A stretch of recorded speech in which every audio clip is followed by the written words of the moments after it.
ಇದು ಸೆಪ್ಟೆಂಬರ್ 2, 2010ರಲ್ಲಿ ನಡೆದಂಥ ಘಟನೆ. ಇದು ಒಂದು ಟ್ರೈನ್ ಹೋಗ್ತಾ ಇದೆ, ಮೌರ್ಯ ಎಕ್ಸ್ಪ್ರೆಸ್ ಟ್ರೈನು, ಬಿಹಾರದ ರಾಂಚಿಯಿಂದ ಗೋರಖ್ಪುರ ಹೋಗ್ತಾ ಇದೆ.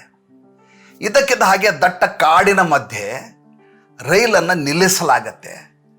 ಒಂದಷ್ಟು 30-40 ಜನ ಡಕಾಯಿತರು ಒಳಗಡೆ ಒಳಗಡೆ ನುಗ್ಗಿದವರೇ ಇದ್ದಂಥ ಪ್ಯಾಸೆಂಜರ್ಗಳನ್ನ ಕಂಡವ್ರನ್ನ ಹೊಡಿತಾರೆ, ಅವರ ಸಾಮಾನುಗಳನ್ನ ಕಿತ್ತುಕೊಳ್ಳಿಕ್ಕೆ ಶುರು ಮಾಡ್ತಾರೆ.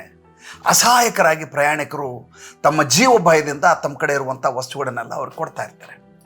ಅತ್ಯಂತ ಕ್ರೂರವಾಗಿ ಅವ್ರು ನಡ್ಕೋತಾ ಇರ್ತಾರೆ. ಅವರ ನಡವಳಿಕೆಯೇ ಅಷ್ಟು ಭಯಾನಕವಾಗಿರುತ್ತೆ.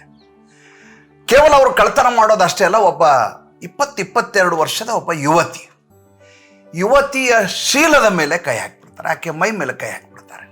ಆಕೆ ಕಿರ್ಚಾಡ್ಲಿಕ್ಕೆ ಶುರು ಮಾಡ್ತಾರೆ. ಆವಾಗ ಇದ್ದಂಥ ಪ್ರಯಾಣಿಕರು ಏನು ಮಾಡಲಾರದ ಸ್ಥಿತಿಯಲ್ಲಿ ಅಸಹಾಯಕರಾಗಿ ನೋಡ್ತಾ ಇರ್ತಾರೆ. ಈ ಹುಡುಗಿ ಗೋಗರಿತಾ ಇರ್ತಾಳೆ. ಆಕೆ ಒಂದು ಕಡೆ ನೋಡ್ತಾಳೆ, ಅಲ್ಲಿ ಒಬ್ಬ ಸೈನಿಕ ಕೂತಿದ್ದಾನೆ. ಏನು ಮಾಡ್ತಾ ಇದ್ದೀರಾ, ದಯವಿಟ್ಟು ನನ್ನನ್ನು ರಕ್ಷಿಸಿ ಅಂತ ಕಿರಿಸ್ತಾಳೆ. ಕೊನೆಗೆ ಹೇಳ್ತಾಳೆ, ನಿನ್ನನ್ನೇ ಕರಿತಾ ಇರೋದು ಅಂತ ಆ ಸೈನಿಕನಿಗೆ ಹೇಳ್ತಾಳೆ. ಯಾವಾಗ ಆ ಸೋದರಿ ಆ ರೀತಿ ಕರೆದು ಇದ್ದವನೇ ತನ್ನ ಬಳಿ ಇದ್ದಂಥ ಕುಕ್ರಿ, ಈ ಗುರ್ಖಾಗಳು ಕುಕ್ರಿ ಅಂತ ಇಟ್ಕೊಂಡಿರ್ತಾರೆ, ಒಂದು ಚಾಕು ಥರದದು, ಆ ಕುಕ್ರಿ ತಗೊಂಡು ಅಟ್ಯಾಕ್ ಮಾಡ್ತಾನೆ, ದಾಳಿ ಮಾಡ್ತಾನೆ ಹೇಳ್ತೇನೆ ಆ ಡಕಾಯಿತರ ಮೇಲೆ. ಸ್ಥಳದಲ್ಲಿಯೇ 3 ಜನ ಅಲ್ಲಿ ಅಸುನೀಗ್ತಾರೆ. 8-10 ಜನರು ಭಾಳ ದೊಡ್ಡ ಮಟ್ಟದಲ್ಲಿ ಗಾಯಾಳಾಗ್ತಾರೆ. ಹೆಂಗೆ ಪರಾರಿ ಆಗ್ತಾರೆ ಅವರು ಅಂದರೆ ನೀವು ನಿರೀಕ್ಷೆ ಮಾಡ್ಲಿಕ್ಕೆ ಸಾಧ್ಯ ಇಲ್ಲ. ಆ ರೀತಿ ಅಲ್ಲಿಂದ ಓಡಿ ಹೋಗ್ತಾರೆ. ಅವ್ರ ಬಳಿ ಇರುವಂಥ ಎಲ್ಲ ವಸ್ತುಗಳನ್ನ ಕೂಡ ಬಿಟ್ಟು ಹೋಗ್ಬಿಡ್ತಾರೆ. ಟ್ರೈನ್ ಮುಂದೆ ಪಾಸ್ ಆಗುತ್ತೆ.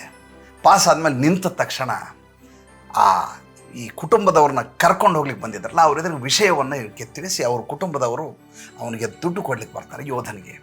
ಆತನ ಹೆಸರು ವಿಷ್ಣು ಶ್ರೇಷ್ಠ ಅಂತೇಳಿ.